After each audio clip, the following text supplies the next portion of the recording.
마르멜은 첫 월급을 받아왔습니다. 234만 원 정도 받았어요. 이제 좀 정신을 차린 것 같죠? 아니요. 알코올 중독자 그거 고쳐 쓰는 거 아닙니다.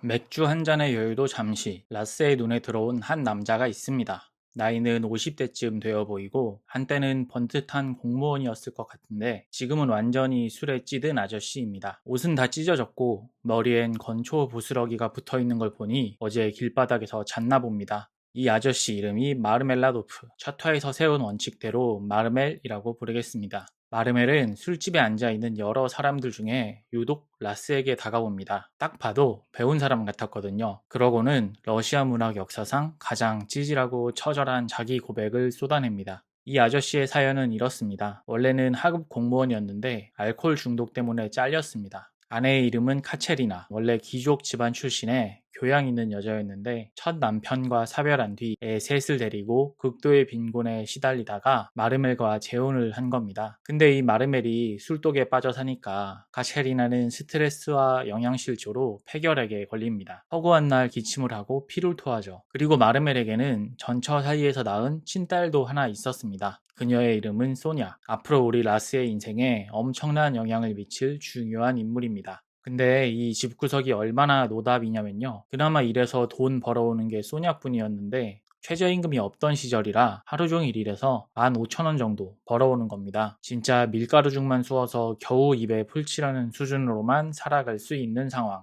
폐병에 걸린 아내 카체리나는 반쯤 미쳐버려서 의붓딸 소냐에게 막말을 퍼붓습니다. 그거 뭐 아낄 게 있냐고, 뭐 대단한 보물이냐고. 무슨 말이냐면 당시 제정 러시아에는 노란 딱지라는 게 있었어요. 합법적으로 몸을 파는 여성들에게 발급되는 증명서입니다. 그러니까 술 취한 아빠랑 재혼한 계모가 의붓딸에게 밖에 나가서 몸 팔아서 돈 벌어오라고 한 거죠. 소냐는 그날 집을 나갔다 돌아와서 300만 원 정도 되는 돈을 꺼내놓습니다. 그리고 말없이 침대에 누워 벽을 향해 몸을 돌리고는 바들바들 떨면서 소리 없이 울다 지쳐 잠에 듭니다. 자, 여기서 질문. 여러분이 마르멜이라면 딸이 몸을 팔아 벌어온 돈을 보고 무슨 생각이 들까요? 혀를 깨물고 죽고 싶지 않았을까요? 네. 마르멜도 울었습니다. 계모인 카체리나도 마냥 아기는 아닌 게 그날 밤새 소냐의 침대 밑 발치에 앉아 울다가 새벽에 잠이 깬 소냐와 부둥켜 안고 펑펑 울며 잠들었어요. 어쨌든 몸 파는 여자가 된 소냐가 같은 건물에 사는 걸 집주인이 허락하지 않아서 소냐는 따로 나가 살게 되었고 마르멜은 전에 인연이 있던 상관에게 가서 사연을 말하고는 동정심을 얻어 다시 취직하는 데 성공합니다. 소냐가 노란 딱지를 받고 포주에게 계약금조로 받아온 듯한 300만 원이 있었죠. 남편의 내조를 위해 거하게 투자를 합니다. 120만 원 정도 들여서 제대로 된 출근용 정장과 구두 세트를 마련해 준 거죠. 정작 자신에겐 그럴싸한 옷 한 벌도 없었으면서요. 그리고 밥도 잘 차려주고 집도 잘 정돈하고 열심히 내조를 합니다. 그렇게 한 보람이 있었을까요? 마르멜은 첫 월급을 받아왔습니다. 234만 원 정도 받았어요. 이제 좀 정신을 차린 것 같죠? 아니요. 알코올 중독자 그거 고쳐 쓰는 거 아닙니다. 이제 좀 집안이 회복되는구나 싶던 그 다음날 이 흐름이 계속 이어지기만 하면 노란 딱지를 받아 거리의 여인이 된 딸아이를 집으로 돌아오게 할 수 있을 텐데 그런 생각은 딱 하루 하더니 마르멜의 알코올릭이 다시 도집니다. 아내의 트렁크 열쇠를 훔쳐서 돈을 있는 대로 몽땅 빼내서 전부 술 마시는 데 써버렸습니다. 그것도 모자라서 아까 마련해준 고액의 출근용 정장 세트 있죠? 구두까지 홀랑 팔아서 술을 퍼마셨어요.